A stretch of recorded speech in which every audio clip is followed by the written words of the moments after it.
Coba deh kita pikirin bareng-bareng, apa sih aset yang paling berharga di dunia ini? Kebanyakan orang mungkin bakal langsung jawab emas atau mungkin harta kekayaan. Tapi gimana kalau saya bilang ada sesuatu yang jauh lebih kuat? Nah, hari ini kita akan bedah tuntas pertanyaan ini. Oke, kita mulai dari kutipan yang satu ini. Ini dalam banget loh. Emas itu kan sumber daya fisik ya, jadi pasti ada batasnya. Tapi ilmu, wah, ilmu itu ibarat pabrik pribadi yang bisa terus-terusan nyetak nilai baru lagi dan lagi dan lagi. Nah, ini dia nih, dilema utamanya. Kalau Anda disuruh milih sekarang juga, Anda bakal ambil yang mana? Harta yang jumlahnya terbatas atau kemampuan yang tanpa batas? Yuk, kita gali lebih dalam lagi. Oke, kita langsung aja masuk ke intinya ya. Soalnya di zaman kita sekarang ini, definisi tentang apa itu aset berharga ternyata udah geser total. Udah beda banget dari dulu. Kita sekarang ini hidup di era yang namanya ekonomi pengetahuan. Maksudnya apa tuh? Gampangnya, sumber daya yang paling dicari itu bukan lagi yang ada di tambang, tapi yang ada di dalam kepala kita. Yap, di era ini, ide dan wawasan itu udah jadi mata uang baru yang bisa menggerakkan dunia. Nah, coba deh perhatiin perbandingan ini. Kelihatan banget kan bedanya? Kekayaan fisik kayak emas itu sifatnya statis ya. Jumlahnya segitu-gitu aja dan bisa habis. Sebaliknya, ilmu itu dinamis. Makin sering kita pakai, makin sering kita bagi, ilmunya malah makin nambah, makin berkembang, dan bisa menghasilkan hal-hal baru yang nggak kita duga sebelumnya.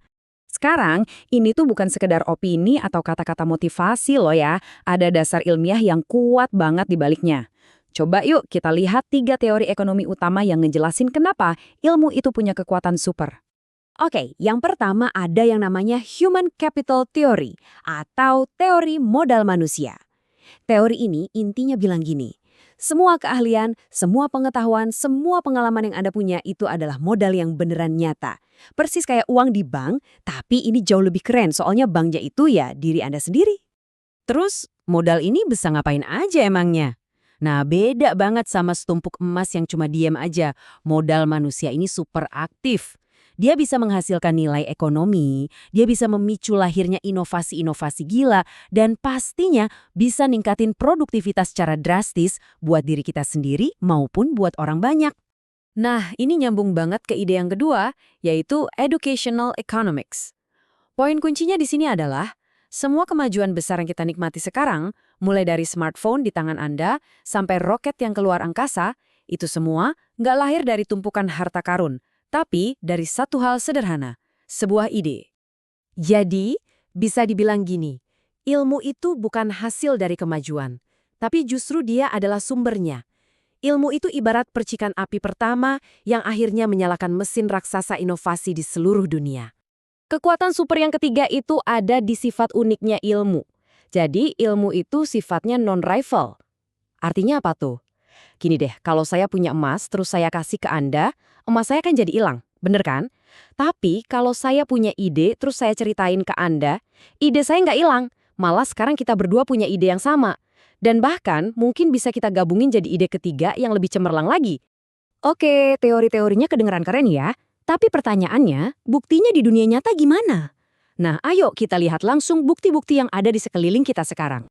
Ini dia nih, fakta yang mungkin bakal bikin Anda kaget. Lupain deh berangkas bank yang isinya batangan emas. Aset yang paling berharga, yang paling diperebutkan di abad ke-21 ini adalah data dan informasi. Itulah emas digitalnya zaman now. Coba deh, sebutin nama-nama perusahaan teknologi terbesar di dunia. Nilai mereka yang sampai triliunan dolar itu datangnya bukan dari pabrik raksasa atau gedung pencakar langit, bukan. Aset utama mereka itu justru nggak kelihatan. Barisan kode komputer, algoritma yang cerdas, data pengguna, hak paten, mereka itu adalah kerajaan yang dibangun di atas pondasi ide, bukan di atas tumpukan bata. Oke, setelah kita ngomongin yang besar-besar tadi, sekarang kita tarik ini ke level yang paling penting, yaitu level personal. Apa artinya semua ini buat Anda, buat kita semua? Jadi, bottom line-nya adalah investasi pada ilmu, investasi ke diri sendiri, itu adalah investasi terbaik yang bisa Anda lakukan. Titik. Dengan ilmu, Anda nggak lagi pasrah nungguin peluang datang, tapi Anda yang bikin peluang itu sendiri. Anda jadi lebih lentur, lebih gampang beradaptasi sama dunia yang berubah terus. Dan yang paling penting, Anda membangun nilai dalam diri yang bakal terus bertumbuh seumur hidup Anda. Coba deh, kita renungkan kalimat ini bareng-bareng. Punya kekayaan itu enak, jelas, itu ngasih kita kenyamanan. Tapi, punya ilmu itu jauh lebih dahsyat. Kenapa? Karena ilmu ngasih kita kemampuan untuk menciptakan kekayaan dan kenyamanan itu kapanpun kita butuh. Dan sekarang, pertanyaan di awal tadi saya kembalikan lagi ke Anda. Setelah kita bahas semua ini, kalau hari ini Anda harus memilih, segepok uang yang pasti bakal habis, atau ilmu yang bisa mencetak uang tanpa henti? Coba deh jawab dalam hati, mungkin jawaban Anda sekarang udah beda dari yang tadi.